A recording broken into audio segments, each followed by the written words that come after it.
motherfucking Eagle Double G. Snoop Dogg.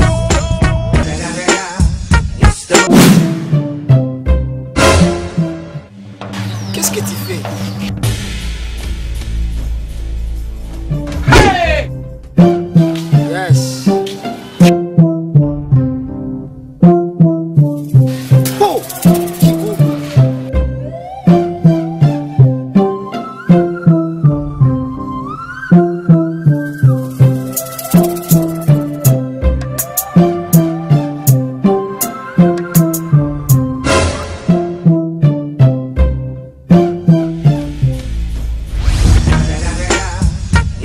Motherfucking Eagle Double G. Snoop Dogg.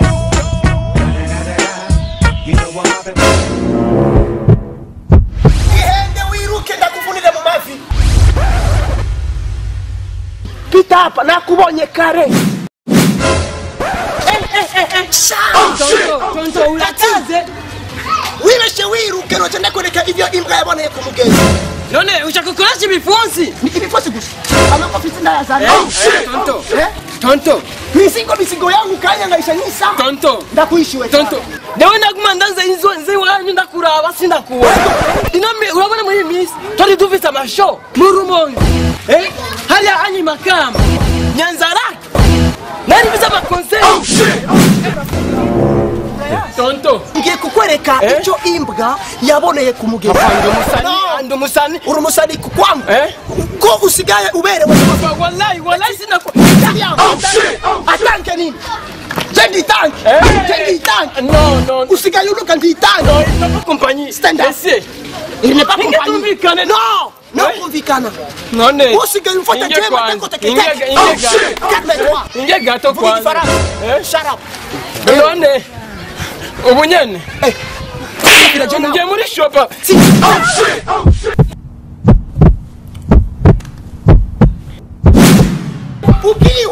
Ukiruka. Ndakufasha ndakuvunira mu mavi. Sekondi ngenda kuririmba none. Beti tulia beti yangu. Tuza. Jeni tena majini. Ndayice ngayavuna. Kandi ndakuvunira mu magoro. None. Ulikora zinyambura none. Singenda muri shopa. Tonto. Mon frère, mon ami. Kigu. None ujakumeneshe. Tulia. Wigisha inga guseka nikasema kwako beti. Papa, ndabisi ibintu byinshi. Tuza. Wima pengo. Ndakeka gahungu kakastare. Kaguma kanya ngaishi. Naje karamfitiye amahera mungu ahubwo rabo kavune n'amaguru gahimbira. Tuza mara ivyo ndiko ndakora mapengo. Sawa, merci. Papa, ndakanyirira ku isazi zitare ku bugari. Jawabira kuri none. Ubu tena kugatina kuvunira mu mavi. None. Ndakuvunira mu mavi ndo kwako. Janja kanje kurubanza. None narubanza njamno. Ziba neza. Kia kukutuka mu Kifaransa. Calme-toi vertete. Vunga. Wewe vedete. None singenda kandi mu rubanza. Urubanza rukwiwanje. Rukwiwanje. None.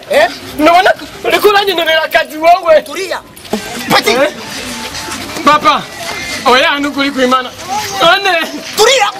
Tulia peti. Ndakanyerera ku isazi nzitare ku. Ivyo nivyo nikurangoye. Suniache. Shimama. Tanga ndakutwara ni. Nukuri. Tanga ndakutwara ni. Shimama. Stand up. Ama. Namase kufunga amazi. Ndayafungue nseze wamaze kupaka amafuta. Uzakutunyita. Rimwe. Kabiri.